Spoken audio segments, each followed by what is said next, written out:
Assalamualaikum warahmatullahi wabarakatuh, pemirsa. Berjumpa kembali dengan saya di segmen Jangan Salah Arah, channel Ahmad Nur Hidayat. Hari ini kita bertemu kembali dan seperti biasa, saya ditemani oleh narasumber tetap kita, yaitu Bang Ahmad Nur Hidayat, Bang Madnur. Bang Madnur, apa kabar? Gimana hari ini? Sehat? Alhamdulillah sehat, Bro Eko. Bro Eko gimana, sehat? Alhamdulillah. Bro Mustafa Ini, kemana nih? Kayaknya ada kesibukan ya. ya ini hari ini mungkin kita duet nih, Pak. Iya. Biasanya trio, sekarang duet. Seru. Nah, ya ini kayaknya hari ini kita akan secara khusus memantau tentang reshuffle ya. Kita bahas dari mulai prediksi apakah jadi hari ini atau tidak. Karena biasanya Pak Jokowi ini untuk perubahan kabinet ini biasanya hari Rabu Pon ya. Sekarang Rabu Pahing. Jadi apakah ini ada kaitan atau tidak nanti kita bahas. Tapi yang jelas untuk hari ini jadikah ya reshuffle itu dilaksanakan? Sepertinya masih menutup diri dan memang entah masih bertanya-tanya ya atau mungkin memang sebelum ada pembicaraan lebih lanjut jadi tidak menyampaikan ini ke publik karena ini merupakan hak prerogatif presiden ya untuk menyampaikan. Nah, melihat hal ini kemungkinannya bagaimana nih Bang Matur nih? Apakah kira-kira hari ini jadi atau tidak? Iya. Terima kasih Bro Eko. Jadi hari ini hari Rabu ya, tanggal 15 Juni. Kelihatannya antusiasme atau perhatian publik terhadap isu reshuffle ini meningkat ya. Sebenarnya kalau dari kemarin ya, tanggal 14, orang banyak tidak yakin akan terjadi reshuffle hari ini. Ya, ada dua alasan. Pertama, Pak Presiden ini selalu melakukan perubahan itu ya, ataupun kebijakan yang baru itu biasanya diumumkan di hari Rabu Pon. Sementara hari ini kan Rabu Pahing gitu ya. Jadi orang kayaknya nggak mungkin gitu. Menurut berdasarkan kebiasaan Pak Jokowi itu Rabu Pon. Sekarang hari ini adalah Rabu Pahing gitu. Kemungkinannya kecil kalau bicara kemarin. Tetapi kemarin sore hari itu beberapa tokoh dipanggil. Ya, kalau menteri yang dipanggil mungkin urusan pekerjaan kabinet, ya. Tapi kan muncul ada tokoh yaitu mantan Panglima TNI, Pak Hadi Cahyanto, itu dipanggil. Dan kalau tadi videonya kita lihat, Pak Hadi ditanya dalam rangka apa, Pak? Enggak tahu. Nah, ini kan aneh, mantan pejabat, ya. Kalau yang dipanggil adalah pejabat aktif, Panglima TNI aktif, mungkin urusan pemerintahan, kinerja pemerintahan gitulah, tugas-tugas tupoksi pemerintahan. Tapi Pak Hadi tadi juga nggak tahu, dan kalau dilihat dari penjelasan Pak Hadi Cahyanto tadi, dia habis olahraga, terus dipanggil, terus langsung bergegas. Nah, ini kan ada something spesial yang sepertinya dibutuhkan kehadiran Pak Hadi Cahyanto begitu ya. Nah, dengan indikasi-indikasi itu, kemudian orang merasa yakin kayaknya Rabu ini ada reshuffle kabinet. Ya, ini kelihatan ya yang dipanggil ini yang muncul juga di publik kan yang akan di reshuffle itu, dan nanti kita akan explore ya Kang Eko ya satu persatu siapa saja yang akan di reshuffle. Tapi saya kira kita harus kasih tahu juga kepada teman-teman, breaking news ini kita setting agak panjang ya Bro Eko ya. Biasanya kita hanya 30 menit, 45 menit, 1 jam gitu. Ini kelihatannya kita akan stay di YouTube ini ya, ini sampai kira-kira ada pengumuman kepastian reshuffle. Ya, kenapa kita melakukan itu? Karena kita ingin menjadi yang terdepan dalam memberikan informasi kepada publik.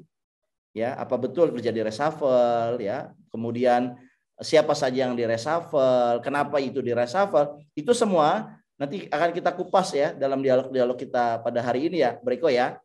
Sehingga kita harus memang selalu stay tune, dan bagi teman-teman yang belum mensubscribe ya, saya kira ini kesempatan untuk mensubscribe, karena kalau teman-teman subscribe itu pasti ada notifikasi nanti.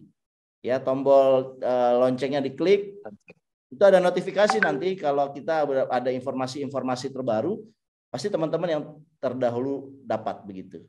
Ya, saya kira begitu dulu, Bro. Ya, baik. Ini mengingat berbagai tanggapan dari masyarakat dan kita tahu bahwa kinerja untuk pemerintah saat ini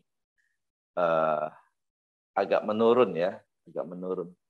Dan memang seperti yang tadi disampaikan oleh Yunarto ya, bahwa ada penurunan kinerja dari para menteri begitu. Sementara pemerintah ya agak menurun juga. Nah ini memang sesuatu yang sangat dirasakan oleh masyarakat. Minyak goreng turun, naik harganya, kemudian BBM naik harganya, harga-harga naik dan sebagainya yang membuat penderitaan masyarakat semakin bertambah, sehingga hal ini mungkin sudah diduga ya, sudah diprediksi masyarakat ini pasti nih kayaknya diganti nih. Nah, melihat ini gimana Bang Matnur? Harapannya yang pertama ini dulu. Yang pertama adalah tentang reshuffle-nya dulu. Reshuffle ini apakah harus? Nah, ini dulu saat pertanyaannya. Gimana Bang? Bisa dijelaskan Bang? Ya, Breko, saya kira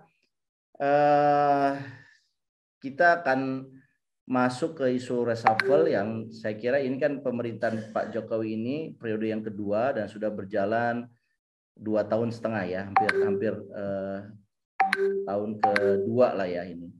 Dan kalau kita lihat ya banyak memang isu-isu publik ya yang muncul di tahun ini ya. Tentunya pertama adalah isu COVID ya. Saya kira isu COVID ini kita masih ya di awal tahun Januari ini masih kencang karena kita mendengar adanya satu varian baru yang namanya Omikron itu ya.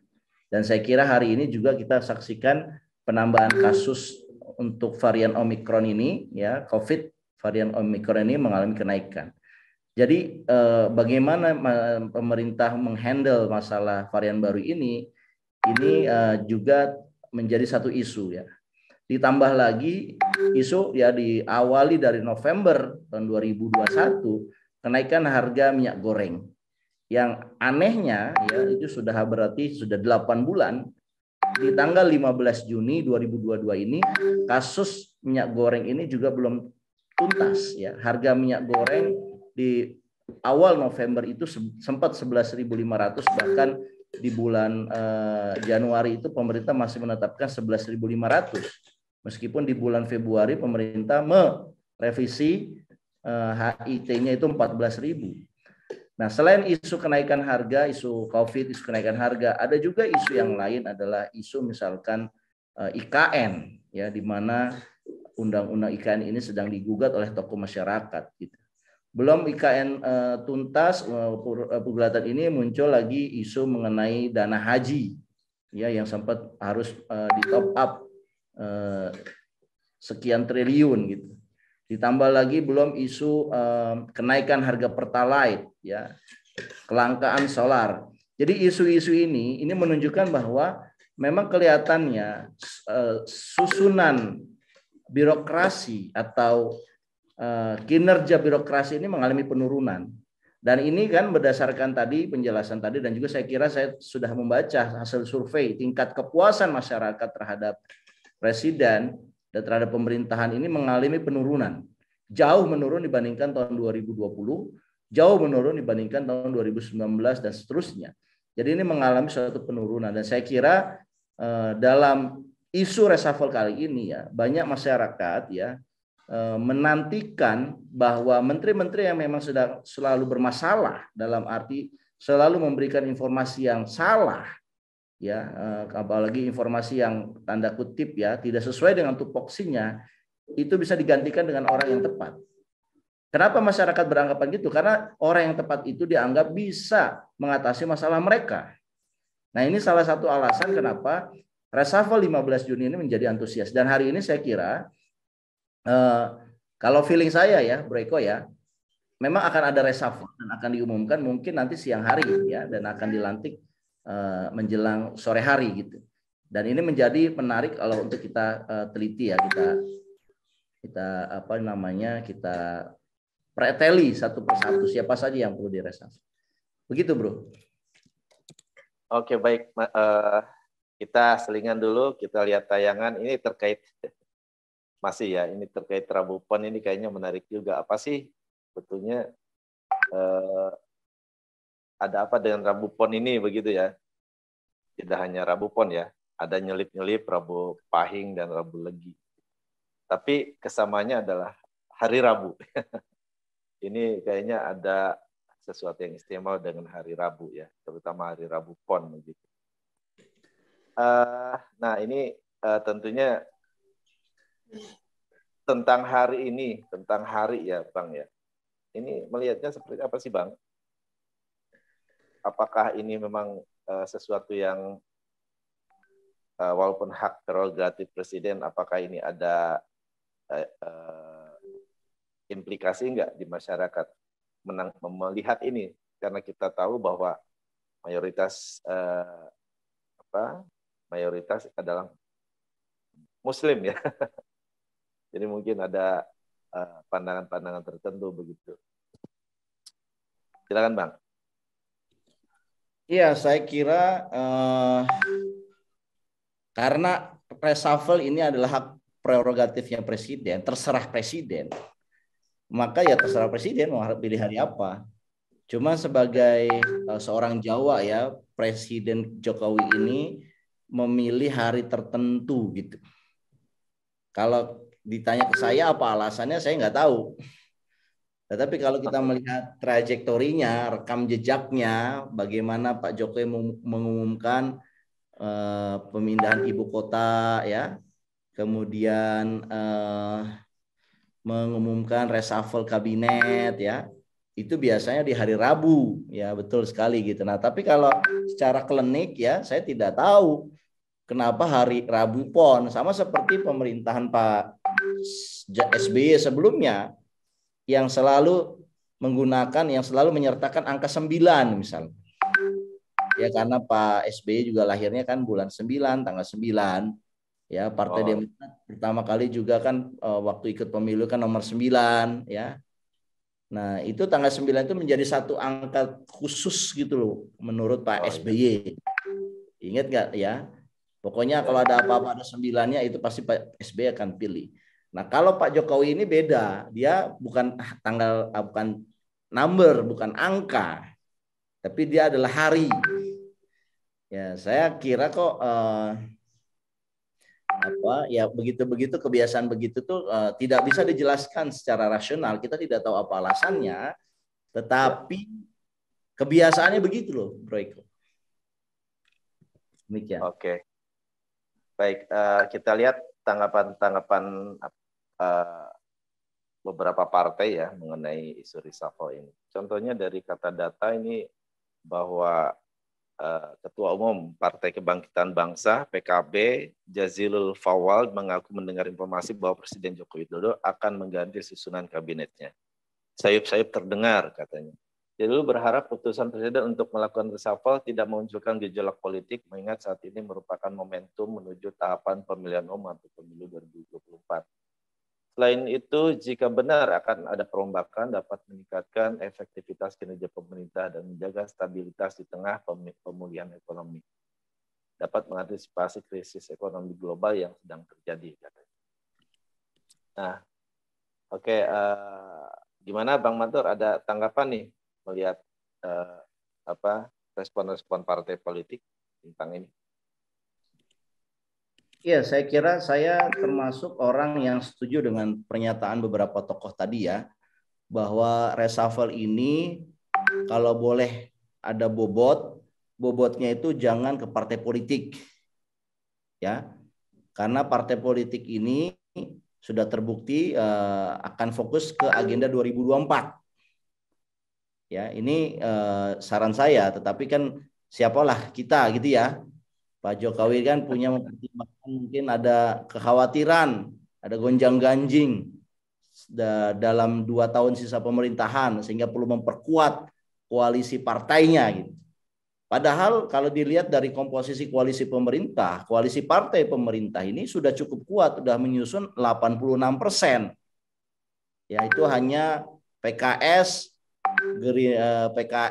Demokrat, dan PAN itu di luar gitu. Nah, kalau PAN itu kemudian dimasukkan ya, memang bobotnya bertambah, tetapi tidak bisa dipastikan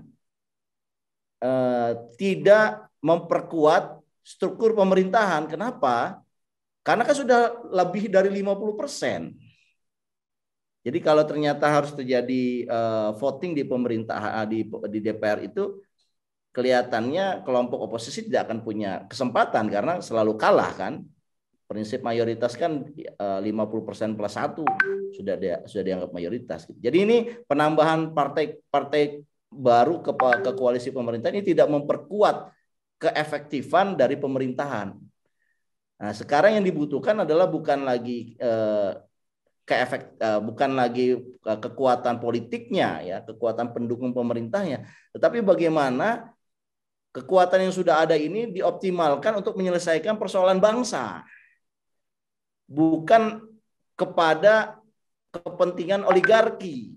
Nah, saya kira ini yang penting, dan saya kira saya ingin menjawab juga nih pertanyaan dari teman-teman di mana di YouTube ya, komentar-komentar di YouTube misalkan, reshuffle kalau sembako nggak turun harga percuma. Ya itu benar. Saya kira masyarakat ya, ini dari Arif Abjul, masyarakat ya yang diwakili oleh Mas Arif ini ya memang menginginkan segala perubahan kabinet ini ujungnya adalah kepada kesejahteraan masyarakat. Bukan kepada seperti sekarang gitu ya. Kemarin kan baru aja diganti reshuffle, kemudian harga minyak naik gitu. Nah, saya kira ini yang harusnya ditekankan gitu. Nanti kita akan lihat, dan saya kira nanti kita akan kalau kita dapat ya live dari istana seperti apa betul terjadi reshuffle. Tapi saya kira framework reshuffle ini harusnya pro kepada kepentingan rakyat ya. Ada juga dari Idelwati misalkan. Apakah Pak LBP berani dilengsarkan Pak Jokowi gitu ya. Nah, saya kira kalau terkait LBP nanti kita ada sesi khusus nih, kita bicara bagaimana ada tekanan dari partai koalisi pemerintah untuk meminta Pak LBP ini dipindah poskan atau di reshuffle ya. Tapi saya kira nanti kita akan analisis ya semakin sering waktu, dan saya ingin juga ingatkan buat teman-teman yang hadir di YouTube ini adalah live breaking news ya. Jadi kita akan pantau detik demi detik ya, menit demi menit apa yang terjadi di istana, apakah betul terjadi reshuffle dan kenapa itu diganti. Jadi teman-teman harus stay tune terus di channel ini, dan juga jangan lupa untuk subscribe ya. Karena dengan teman-teman subscribe, teman-teman akan mendapatkan notifikasi kalau kita ada breaking news seperti ini ya. Nah, saya kira apakah Pak Jokowi berani untuk melengsarkan PLBP? Nah, nanti kita akan lihat sinyalnya. Ya, PLBP baru saja diberikan tugas tambahan ya, tugas-tugas yang sebenarnya bukan tupoksinya tapi diberikan tambahan. Mengurus minyak goreng ya. Kemudian sekarang udah 14 hari loh. Yang kita kira penurunannya sangat kecil, hanya 300 perak saja dari 16.800 ke 16.500, hanya 300 perak saja. Dan data ini dikeluarkan oleh Kementerian Perdagangan ya, bukan kita asal ngomong. Kemudian ada Mas Koki. Percuma juga kalau minyak goreng tetap mahal. Nah, di reshuffle kalau cuma naikin BBM, tarif listrik, makin sakit hati dong rakyat. Ya, saya kira itu benar ya, kalau minyak goreng mahal apalagi BBM nanti makin langka ya, saya kira yang harusnya diganti itu ya terkait mengenai ketahanan energi. Ya, kita nggak pernah dengar tuh kinerjanya Menteri ESDM misalkan. Apakah sebaiknya Menteri ESDM diganti saja gitu? Atau bahkan Menteri BUMN ya, karena Pertamina itu di bawah BUMN. Nanti kita akan kaji ya, Bro Eko satu-satu ya.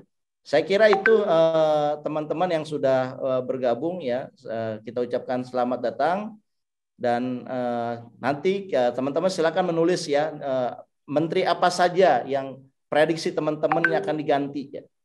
Terima kasih Pak Veru ya, Mas Veru Purnama Hari ya.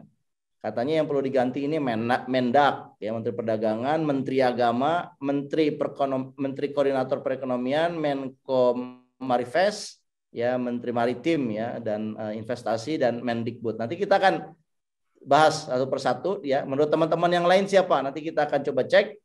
Ya, saya kira ini akan menjadi menarik. Tapi kalau saya kira ada 3 menteri ya, ini analisis saya ya for sure yang pertama adalah yang akan diganti itu adalah Menteri Perdagangan.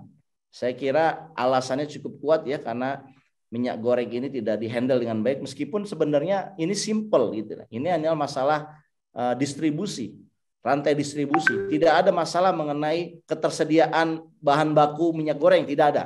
Kita surplus, tapi ini masalah murni distribusi dan distribusinya adalah how to make deal with oligarki. Dan saya kira Pak Menteri Perdagangan tidak menunjukkan satu kinerja yang kita harapkan begitu. Yang kedua, saya kira yang akan diganti ini adalah Menteri ATR, ya karena Pak Sofyan Djalil hari ini kan sebetulnya bukan pendukung awalnya Pak Jokowi ya. Pak Sofyan ini sebetulnya pendukungnya Pak JK, dan saya kira Pak JK ini kan tidak lagi menjadi wakil presiden. Nah, jadi ada satu opportunity untuk mengganti Pak Sofyan Djalil ya. Itu analisis saya yang kedua. Nanti kita akan explore lagi ya, Bro. Dan yang ketiga, saya kira Menteri Pertanian ya. Karena apa? Menteri Pertanian ini sebenarnya diberikan tugas yang cukup penting oleh presiden, yaitu menyiapkan ketahanan pangan. Nah, salah satu ketahanan pangan itu ya meliputi beras, ya telur, ya daging. Tapi kalau kita lihat perkembangan telur, daging ini naik terus. Jadi aspek ketahanan pangannya ini kelihatannya tidak cukup berhasil ya. Nah, apalagi kalau dilihat Pak Menteri Pertanian ini dari Partai Nasdem, satu partai yang menunjukkan satu sikap yang kelihatan dua kaki. Ya, pertama tidak mendukung, tidak terlibat dalam koalisinya KIB, padahal koalisi KIB itu kan koalisi yang diminta ada oleh pemerintah. Nasdem tidak termasuk di situ, dan dengar-dengar Nasdem malah merapat ke calon presiden yang bukan bagian dari pemerintahan sekarang.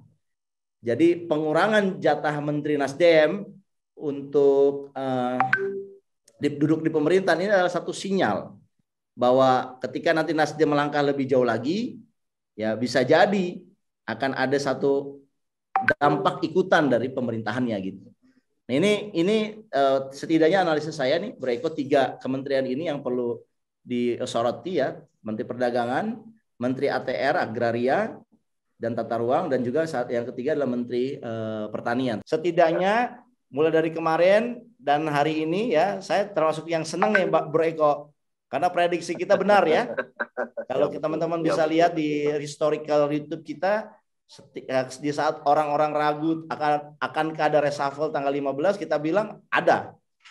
Ya, dan saya kira ini adalah satu windows opportunity yang digunakan oleh presiden. Saya kira tidak akan ada lagi reshuffle kecuali memang reshuffle darurat yang sangat darurat begitu. Karena ini satu ya sudah bulan Juni ya, bulan ke-6 dari tahun 2022.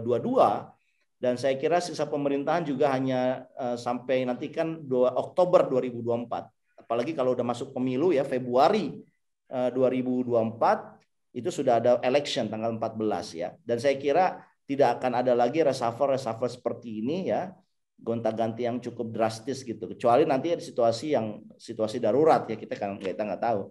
Tapi prediksi kita benar kayak Eko, ini akan terjadi reshuffle tanggal 15 dan sudah ada informasi ofisialnya memang betul akan ada reshuffle di tanggal 15. Dan yang menariknya adalah siapa pertanyaannya. Kalau kita tadi bicara menteri ya, tetapi ya dikabarkan juga ada 3 nama wamen ini, Bro. 3 nama wakil menteri. Nanti Bro Eko mungkin bisa bacakan. Tapi saya kira ini makin menarik ya, bahwa reshuffle ini ternyata dilakukan di hari ini ya. Meskipun ini bukan kebiasaan Pak Jokowi di hari Rabu Pon ya, tapi saya kira pilihan-pilihan politiknya yang dilakukan oleh Pak Jokowi ini melakukan reshuffle di waktu hari Rabu ini ya mungkin tepat ya, dalam arti memang harus dilakukan, karena kalau menunggu Rabu berikutnya ya saya kira di bulan depan akan semakin beda lagi isunya, akan semakin dinamikanya akan semakin berbeda gitu. Saya kira memang window of opportunity ya, kesempatan untuk melakukan reshuffle yang hanya bisa dilakukan di bulan ini saya kira, dan bulan ini hari Rabu ya jatuhnya tanggal 15. Saya kira prediksi kita, kenapa kita memprediksi gitu? Karena kita lihat kebiasaan Pak Presiden melakukan reshuffle di hari Rabu. Kita lihat kalender tahun ini, bulan ini, di hari Rabu ini pilihannya kalau tanggal 15 ya tanggal 22. Tapi saya kira di pertengahan ya, di pertengahan yang pertama ini tanggal 15. Ini adalah pertengahan dari 30 hari kan 15 pertengahannya.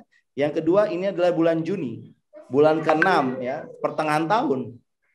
Jadi kalau ada hitung-hitungannya ya tuh itu prediksi kayak begitu tuh, Breko. Ya, bukan kita mempercayai, tetapi kita menghitung dari kebiasaannya Pak Presiden melakukan perubahan. Dan saya kira kalau saya ditanya Pak Presiden tuh kira-kira dari mana ya informasinya begitu ya, saya nggak tahu. Tapi kalau dari historical behavior dari Pak Presiden, kebiasaan sejarahnya Pak Presiden, itu dilakukan di hari Rabu. Nanti kita bacakan ya teman-teman yang akan komentar. Saya kira Bro Eko bisa lanjut dengan topik-topik atau dengan isu apa lagi nih Bro Eko? Ya, masih dengan profil tadi ya, apa istilahnya?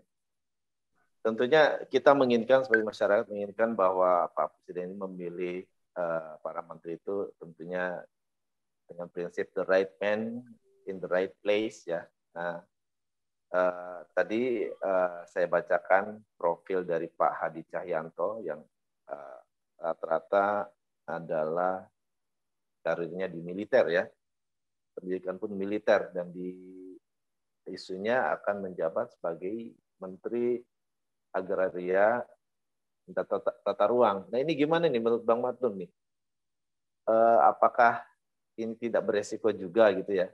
Kalau menempatkan orang tidak sesuai dengan background-nya gitu. Gimana Bang? Iya, menempatkan seseorang tidak pada ahlinya, diberikan amanah, maka yang terjadi adalah kehancuran. Ya begitu setidaknya sabda Nabi Muhammad SAW kan, berikanlah amanat itu kepada ahlinya. Ya, ini dikisahkan ada orang ya sahabat dekat Nabi namanya Abu Zar. Abu Zar bilang kepada Rasulullah, ya Rasulullah jadikanlah saya gubernur. Ya, kata Rasulullah, kamu itu bukan orang yang tepat.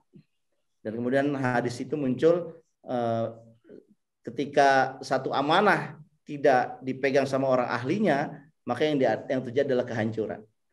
Dan saya kira benar ya bahwa orang yang ahli itu yang bisa berbuat banyak hal di dalam tanggung jawabnya, di dalam amanahnya gitu. Dan saya sih berharap ya pemimpin-pemimpin kita ini diberikan taufik, diberikan hidayah supaya memilih sesuatu yang tepat. Ya, dalam hal ini adalah presiden karena kan ini hak prerogatif presiden ya. Ketika misalkan memilih menteri perdagangan, maka menteri perdagangan yang bisa berpihak kepada rakyat adalah menteri perdagangan yang bisa melawan oligarki. Bukan bagian dari oligarki gitu loh. Oh. Nah, kita udah tahu nih teorinya, kita juga sudah sampaikan ke publik. Pilihlah menteri atau orang mereka yang berani melawan oligarki dan menempatkan kepentingan rakyat di atas kepentingan yang lain. Tapi kan hak prerogatif itu ada di presiden. Jadi ya kita doakan saja supaya presiden memilih orang yang seperti itu. Gitu loh, Bro. Ya, ya sebuah kekhawatiran sebetulnya bagi masyarakat ya, karena tentunya kalau oligarki dekat dengan pemerintah, tentunya keadilan itu akan terganggu ya. Kemudian kesejahteraan masyarakat itu akan terganggu juga karena orientasinya adalah kepentingan dari oligarki tersebut. Kemudian apalagi kalau misalnya menteri tersebut adalah salah satu dari oligarki tersebut, tentunya ini juga berbahaya sehingga kecenderungannya untuk memperkaya diri begitu ya. Istilahnya ini yang dikhawatirkan juga oleh masyarakat. Nah, ya kita lihat video ada nggak Bro tayangan situasi di istana terakhir Bro? Ya, ada live streaming silakan tampilkan host. Jam 12 siang ada jadwal live streaming. Jadi nanti kita akan saksikan situasi di istana seperti apa. Kalau dilihat sih feeling saya ini sekitar jam 1 atau jam 2 diumumkan, mungkin jam 3 atau jam 4 ada pelantikan atau pembacaan sumpah. Nah, ini jam 12 itu ada jadwal live streaming dari istana katanya. Nah, berarti jam 12 ya mungkin diumumkan oleh Pak Jokowi ya. Saya kira ini masih 1,5 jam lagi. Tapi kalau boleh prediksi ya, tadi saya sudah sampaikan bahwa yang akan diganti adalah menteri itu ya. Kita bicara menteri dulu ya. Menteri itu berdasarkan informasi yang kami dapatkan ada 3 menteri yang diganti, meskipun pagi tadi saya mendengarnya bertambah ya. Yang pertama adalah Menteri Perdagangan, ini akan digantikan oleh Pak Lutfi ya, akan digantikan oleh seseorang yang ya biasa juga menangani ekonomi. Yang kedua adalah Menteri Pertanian. Ini akan diganti Pak Yassin Limpo, bukan hanya persoalan kinerjanya, tetapi juga ada persoalan pendukung partai politiknya, karena Pak Yassin ini adalah pendukung diusulkan oleh Nasdem, dan saya kira ini adalah satu sinyal kepada Nasdem untuk memikirkan positioningnya terhadap pemerintah seperti apa. Kemudian yang ketiga adalah Menteri ATR ya. Kalau Menteri ATR jelas mungkin karena patronnya Pak Sofyan ini kan, Pak Sofyan ini bukan dicalonkan oleh partai politik, tapi Pak Sofyan ini dicalonkan oleh periode yang lalu dan dipilih lagi oleh Pak JK, dan saya kira Pak JK ya, Pak Yusuf Kala itu sekarang kan tidak lagi punya posisi di pemerintahan gitu. Saya kira untuk mengganti Pak Sofyan Jalil Menteri ATR itu jadi beralasan gitu ya. Nah, apakah kemudian Pak Sofyan ini kinerjanya tidak baik ya? Saya kira kita bisa berdebat ya, tapi pemberian sertifikat misalkan kepada masyarakat itu dirasakan banyak manfaatnya. Tetapi kalau dilihat dari bagaimana Pak Yassin Limpo yang Nasdem ya, Pak Sofyan yang sebetulnya ini adalah dukungan, mendapatkan dukungan dari Pak JK ataupun Pak Lutfi ini adalah yang dianggap kinerjanya buruk. Jadi komposisi ini kelihatannya bobotnya lebih kepada politik. Tapi kita belum tentu ya, karena ini kan masih prediksi ya. Kita sih berharap ya presiden ini memilih para menterinya ini bukan karena alasan-alasan politik, tetapi memang alasan orang ini diminta dipacu kinerja kementeriannya. Ya, kalau bisa masyarakat tuh langsung merasakan manfaatnya. Misalkan yang jadi Menteri Perdagangan, misalkan siapapun itu harus tuh seminggu atau 100 hari setelah dia menjadi Menteri Perdagangan itu harga-harga harus turun, terutama harga minyak, telur, daging itu harus turun. Kalau enggak ya percuma gitu. Nggak bisa mengatasi satu persoalan yang menjadi persoalan publik. Gitu, Bro. Oke, ini ada pertanyaan nih dari penonton ya. Ada yang Yakut ganti Kemenag. Kemudian yang mau capres ya diganti saja. Dan rakyat ingin ganti presiden tahun 2024. Kemudian apa lagi tuh? Rakyat maunya ganti harga minyak goreng, harga BBM, harga sembako, bukan ganti menteri. Ada yang mau ditanggapi Bang ini Bang? Ya, saya kira ada persoalan yang fundamental ya, yang agak unik di 2022 ini, yaitu kondisi ekonomi dunia ini semakin memburuk. World Bank telah mengatakan bahwa dunia akan memasuki resesi. Artinya apa itu resesi? Jangan mengharapkan adanya pertumbuhan ekonomi. Penurunan ekonomi yang akan terjadi. Nah, OECD ya, lembaga lembaga internasional kerjasama ekonomi di Uni Eropa itu memprediksi bahwa dunia akan memasuki satu fase yang disebut dengan stagflasi, stagnan dan inflasi. Artinya apa? Ekonomi tumbuhnya itu stagnan, bahkan terjadi penurunan atau resesi. Sementara ekonomi turun, inflasi malah naik. Ya, kita itu biasanya mengalami, kita sebagai negara berkembang itu mengalami pertumbuhan ekonomi katakanlah 7% ya, atau sekarang itu sekitar 4% ya. Inflasinya itu 3,5. Jadi masih ada gap 5%-an lah, 0,5% lah itu. Masih ada kue ekonomi yang kita bisa nikmatin. Tapi kalau terjadi negara berkembang juga mengalami pertumbuhannya itu katakan sama dengan inflasi. Misalkan pertumbuhannya 4%, inflasi juga 4%. Ini sebenarnya secara real tidak ada pertumbuhan ekonomi. Karena kenaikan pertumbuhan ekonomi itu habis karena inflasi. Nah, ini juga masih lebih baik. Tapi kalau yang terjadi stagflasi, ekonominya turun, inflasinya naik, yang ada adalah tekor. Jadi penghasilan orang semakin berkurang, kue ekonomi berkurang, sementara barang-barang naik. Jadi ini di sini akan muncul, kalau dalam era ekonomi ini akan muncul kemiskinan baru. Jadi orang miskinnya akan meningkat jumlahnya. Mulai dari sinyalnya adalah angka pengangguran nanti mulai meningkat, ya, karena orang tidak punya pekerjaan, tetapi mereka butuh makan dan harga-harga untuk membeli makanan sudah naik.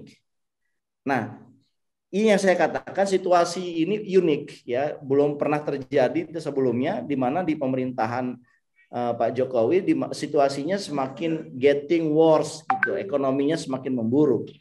Nah, tentunya untuk mengantisipasi ini, kalaupun di reshuffle ini dianggap sebagai bagian untuk memperbaiki kondisi, maka orang-orang yang dipilih ini harusnya muatannya bukan muatan politik ya, bukan partai politik yang masuk dalam pemerintahan, tapi orang yang betul-betul teruji memiliki kemampuan. Saya nggak mengatakan orang partai politik tidak punya kemampuan, tidak.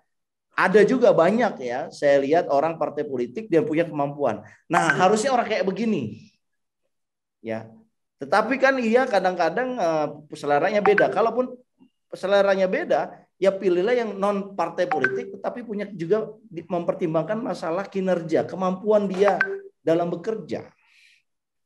Nah, adalah celaka manakala presiden memilih hanya pertimbangan politik ansih, sementara kinerjanya, kemampuan dia untuk bekerjanya tidak dipertimbangkan.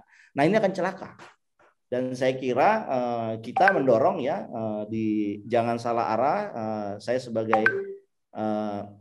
ahli kebijakan publik tidak mau kita ini masuk ke dalam zona atau kuadran celaka. Karena kalau kuadran celaka itu udah situasinya sulit, orang yang ditugaskan untuk menangani situasi sulit itu ternyata tidak kompeten.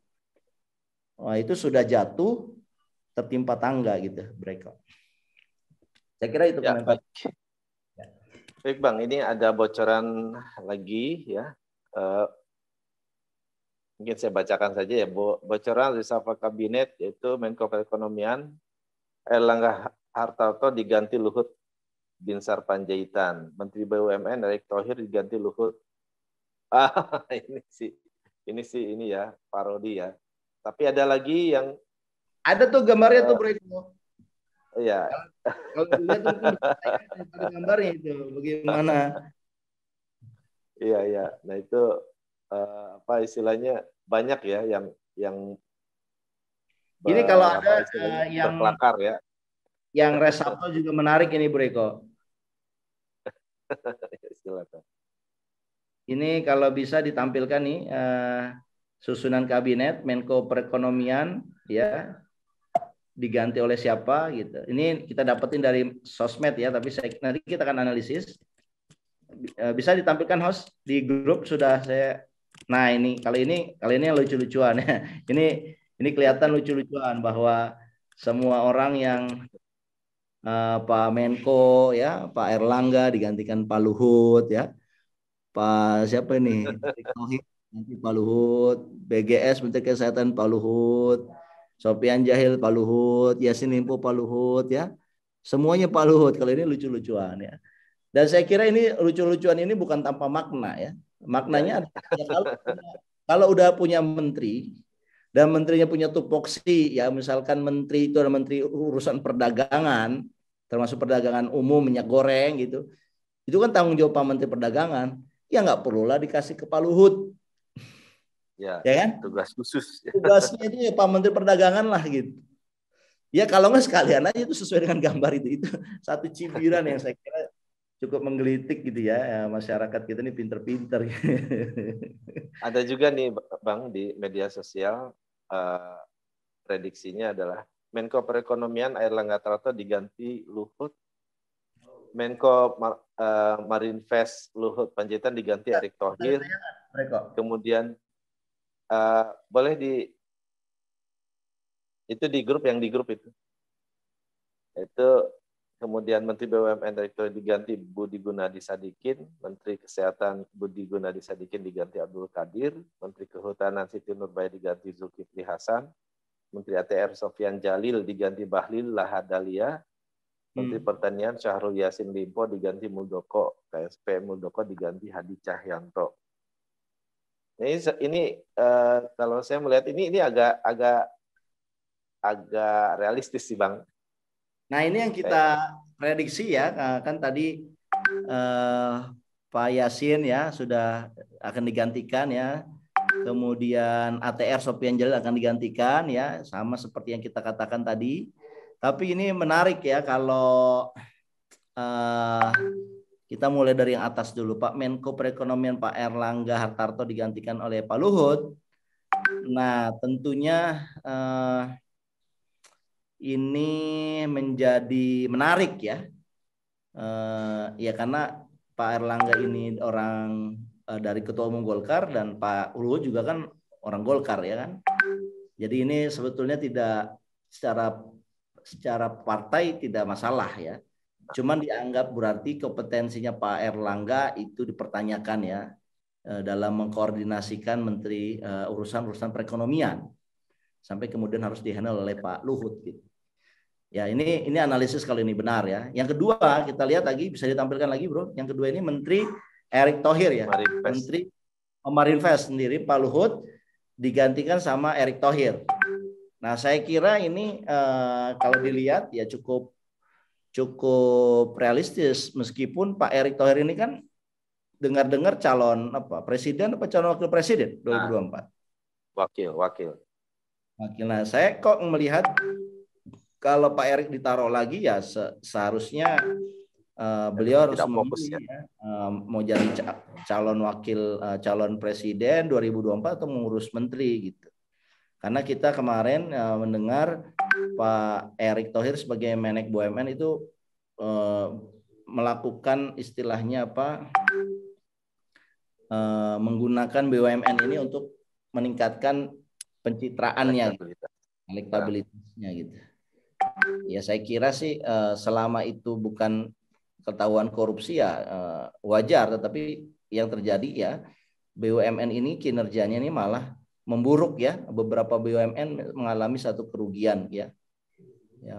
Kerugiannya cukup besar ya, dan saya kira ini berat ya untuk pulih gitu di masa saat ini gitu ya. Karena masa saat ini kan tadi ekonomi mengalami pemburukan, terus mengalami pemburukan. Menteri Kesehatan BGS digantikan Abdul Qadir. Nah ini Abdul Qadir siapa ini? Ya, Abdul Qadir itu udah banyak ya, tokoh politisi juga ada banyak ya. Tapi ya saya kira ini muncullah nama Abdul Qadir ya yang cukup aneh karena tidak pernah muncul. Dan Abdul Qadir yang mana? Dokter kah atau pengusaha ya? Menteri Kehutanan Siti Nurbaya digantikan oleh Zulkifli Hasan. Nah ini berarti pindah ya dari Nasdem ke PAN. Nah, ada Menteri Nasdem yang diganti kali ini. ATR Pak Sofyan Jalil digantikan Bahlil. Nah ini Bahlil ini kan menteri yang ngotot ya, yang katanya 3 periode.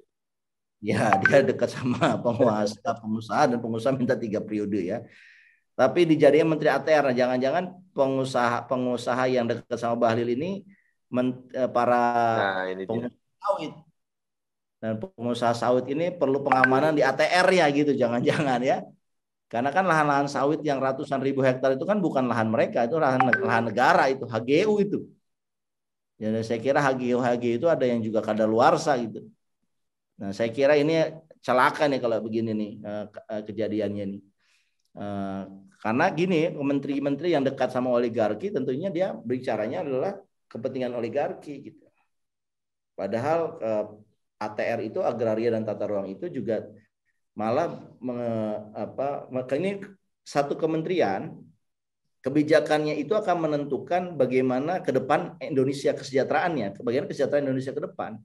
Kalau dalam agraria dan tata ruang ini dia mampu menghasilkan satu kebijakan yang adil, di mana penguasaan lahan itu menjadi lebih terdistribusi, maka Indonesia 15 tahun ya, 20 tahun ini akan semakin baik. Jadi hasilnya jangka panjang. Tapi kalau Kementerian Agraria dan Tata Ruang ini malah memperkeruh ketimpangan lahan, artinya banyak pengusaha-pengusaha yang punya lahannya ribuan, ratusan ribu hektar, dan mereka akan mengakumulasi kekayaan itu, karena tanah ini kan sumber kekayaan. Dia akan akumulasi, makanya 15 tahun ke depan Indonesia ini adalah negara yang dengan ketimpangan tinggi. Ya, dan juga ini kita tidak inginkan ini gitu. Jadi Kementerian ATR menurut saya cukup signifikan ya untuk bagaimana memastikan Indonesia ke depan itu jauh lebih baik. Kemudian apalagi tadi Menteri Pertanian. Ini kan berarti dari Menteri Nasdem digantikan oleh Muldoko, mantan Panglima TNI. Muldoko digantikan Pak Hadi. Nah, jadi ini dari mantan kepala Panglima ke mantan Panglima berikutnya untuk KSP. Tapi kalau Menteri Pertanian dan Menteri Kehutanan ini yang dari Nasdem diganti, berarti ini adalah satu sinyal bahwa hubungannya Nasdem dengan koalisi pemerintahan ini pecah. Ya, meskipun kan Nasdem punya 3 menteri ya, ada Johnny Plate yang Menkominfo yang cukup strategis yang dipegang oleh Nasdem, tapi kelihatannya tidak muncul ya di dalam versi sosmed yang kita terima dari teman-teman. Gitu, Bro. Nah, ini ada yang beritahu nih di kolom chat YouTube bahwa Abdul Qadir yang dimaksud itu adalah Profesor Dr. Abdul Qadir, Dirjen Yankes Kemenkes katanya. Oh, oke. Berarti ini jabatan ini ya, birokrat ya, yang saya kira ini menarik ya. Kalau pilihannya Abdul Qadir beliau oleh Dirjen, menurut saya pilihan menarik ya, karena BGS ini kan bukan dokter, sementara di Kementerian Kesehatan itu mayoritas adalah para dokter, ya. Jadi dia sendirian, dia merasa terasing karena sebagai pengusaha. Nah, kalau dia digantikan oleh orang yang dokter juga, ya saya kira ini cukup. Apalagi ngelihat ya CV-nya mantan RSU Wahidin Sulawesi Selatan, ya, berarti ini bisa juga mewakili kawasan Indonesia Timur. Kemudian satu wilayah dengan Pak Yassin Limpo, ya, oke. Berarti memang Pak Jokowi menjaga keseimbangan dalam hal asal menteri ini ya. Indonesia Timur ini masih tetap diberikan jatah, jangan sampai berkurang lah gitu. Pak Yassin Limpo-nya ini diganti, ya gantinya adalah orang Indonesia bagian timur juga. Saya kira ini satu usulan yang menarik ya. Tapi apakah benar seperti itu kan hanya presiden yang tahu, yang akan diumumkan nanti jam 12 ya, nanti kita akan dengarkan sama-sama ya, kira-kira 1 jam lagi. Gitu, Bro. Oke, baik. Ada video yang bisa ditayangkan lagi? Host? Sambil menunggu ya, Bro, saya kira kita ingin ingatkan teman-teman untuk subscribe, mengetik YouTube channel ini. Ini adalah YouTube channel Ahmad Nur Hidayat. Kita punya kegiatan yang tiap hari rutin yang namanya adalah channel Jangan Salah Arah, ya, mengupas berbagai kebijakan yang kita lihat agak salah arah, kita kupasi dan bagaimana solusinya supaya tidak salah arah gitu. Jadi nggak ada ruginya teman-teman untuk mensubscribe dan juga menekan tombol lonceng, karena kita tiap hari ada.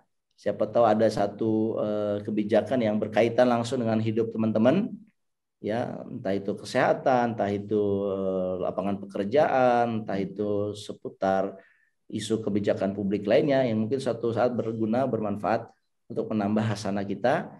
Dan saya kira kita sangat bahagia sekali dan antusias sekali untuk saling berbagi informasi dengan teman-teman semua gitu ya. Para menteri itu harusnya melakukan kinerjanya memiliki sense of crisis gitu. Tapi kan kemudian ya masyarakat merasa tidak puas ya dengan kinerja para menteri ya, setidaknya dalam 2 bulan terakhir ini. Dan yang kedua adalah bagaimana para menteri ini harusnya fokus ya, karena sense of crisis ini bisa masuk ke dalam jiwa Pak Menteri itu kalau Pak Menterinya itu fokus. Nah, alangkah kacaunya para menteri itu ya, ketika publik melihat malah bukannya sibuk bekerja, malah sibuk melakukan pencitraan untuk pemilu 2024 ya, Pilpres, Capres, Cawapres 2024. Makin jelek lagi lah kinerjanya. Ini adalah salah satu ya yang saya kira menjadi kritik banyak orang tentang BUMN ya, karena BUMN itu setidaknya di ATM itu dipakai alat untuk apa, popularitas gitu loh. Foto sang menteri itu di semua ATM berbunyi semua yang sama ya. Kalau teman-teman ada ATM itu bisa nyala, itu suaranya suara yang sama gitu kan. Begitu mengganggu, orang mau ngambil ATM malah dengar suara itu gitu kan. Nah, ini Menteri Erick Thohir ini yang katanya akan capres ini ternyata punya sejumlah tanggung jawab yang besar ya. Ada data BUMN ya, mungkin bisa ditampilkan sama teman-teman. Ada sederet BUMN dengan gundukan utang. Ya, kita bisa lihat ini tidak dikasih tahu nih tahun berapa, tapi saya kira ini tahun 2021 ya, atau mungkin semester awal di 2022. Mungkin bisa lihat nih, ada di sini sederetan hutang ini yang paling tinggi adalah Pertamina. Ya, kemana aja ini? Siapa yang milih komisaris dan direksi Pertamina? Kan Menteri BUMN.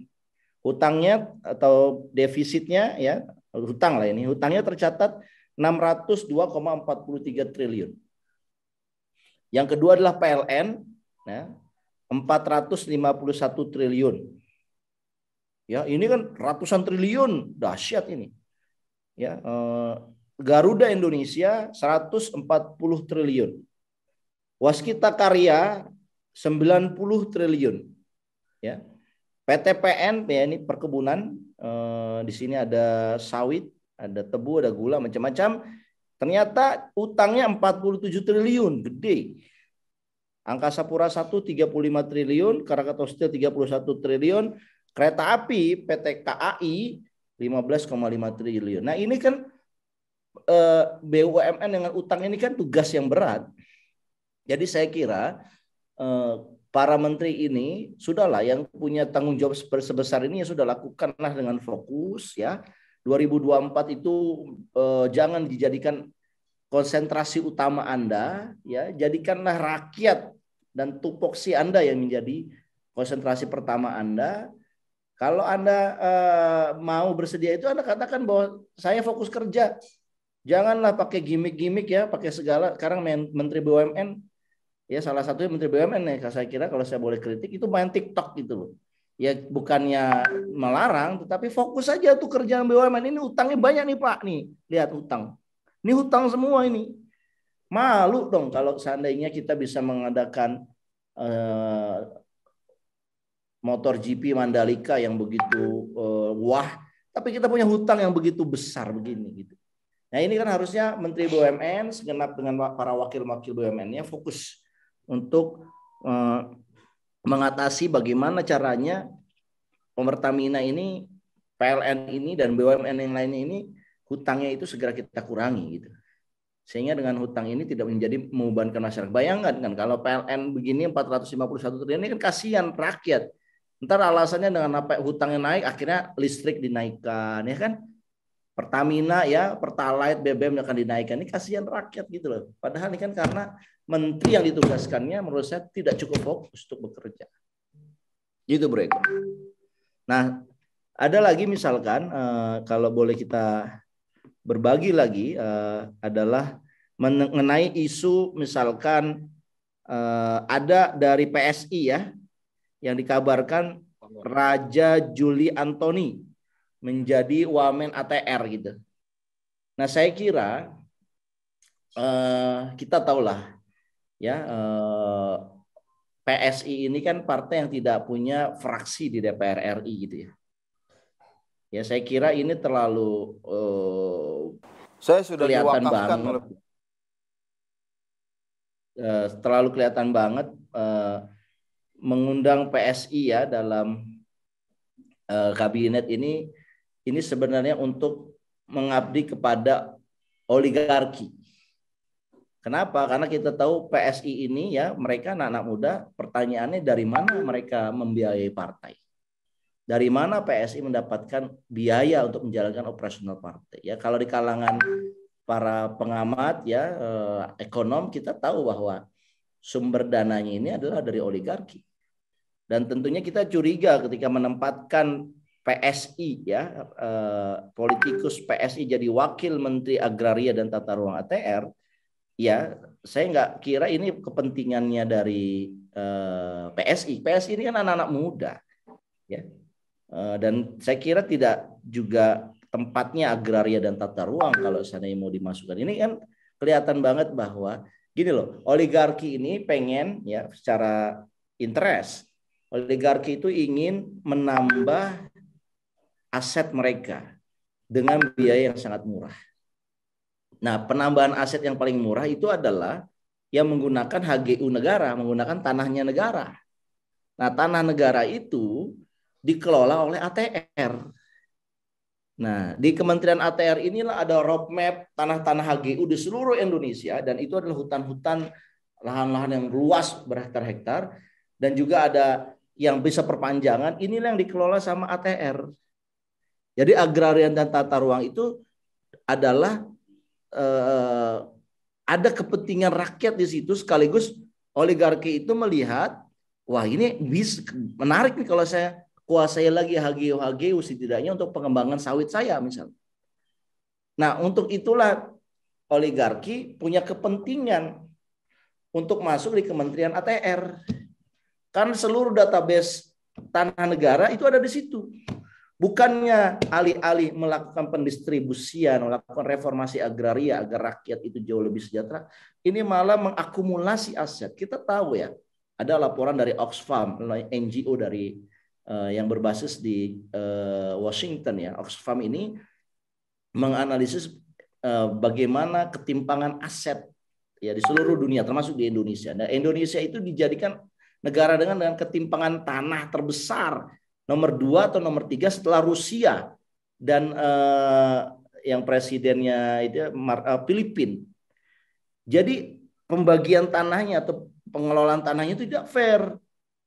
Nah, saya kok melihatnya ya, ini kalau seandainya Raja Juli ditempatkan ya, ini ATR ini harus kita kuliti nih, jangan sampai kementerian ini yang mempunyai data atau database tanah-tanah negara ini HGU-nya dikelola, kan agak aneh gitu loh.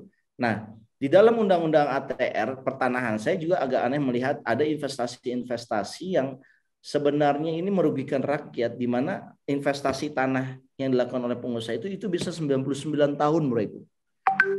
Oh. Nah, kalau begitu berarti ya gimana kita mau istilahnya mengurangi ketimpangan ekonomi? Kalau aset lahannya yang harusnya dikelola oleh negara dikelola oleh mereka, dan usianya bayangkan 99 tahun, itu berarti 3 generasi. Ya menurut saya kalau kita mau bicara keadilan ya, yang HGU itulah 25 tahun dan 5 tahun pertama tidak ada investasinya harus diambil alih, dikasih kepada orang yang bisa memberikan investasi. Cukup 20-25 tahun. Ini 99 tahun misalkan, saya nggak habis pikir itu dengan aturan itu, dan saya kira banyak sekarang ya ageo-ageo di zaman Orde Baru ini sudah mulai masa 20 tahunnya itu udah habis. Jadi mereka ingin perpanjang. Nah, itulah kenapa oligarki tertarik dengan ATR ini, karena isu perpanjangannya di situ. Ya, mereka udah nanam sawit, udah investasi sawit, kan mereka berharap perpanjangannya masuk ke perusahaan mereka sendiri kan. Nah, ini kan harusnya kan ada asesmen yang fair ya, apa betul mereka telah berbagi juga ke negara dan ke rakyat, atau jangan-jangan mereka mengakumulasi profitnya saja. Nah ini yang harusnya Kementerian ATR ini jangan diisi sama orang-orang yang dekat dengan oligarki. Tolonglah. Ya kita pengen nih Indonesia ini lebih baik. Bukan ini orang yang ditempatkan tapi bukan proksi partai tapi proksi oligarki atau bukan proksi rakyat tapi proksi oligarki. Itu kan jadi aduh.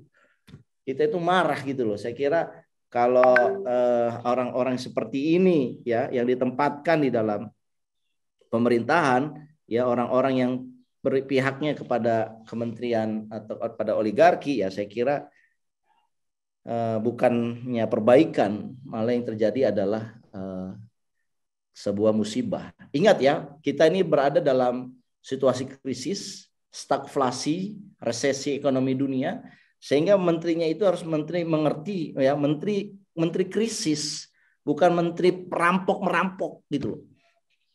Menteri rampok-merampok itu harus disingkirkan. Diganti sama orang yang menteri kerja. Itu cara ya upaya supaya Indonesia ini jangan salah arah gitu.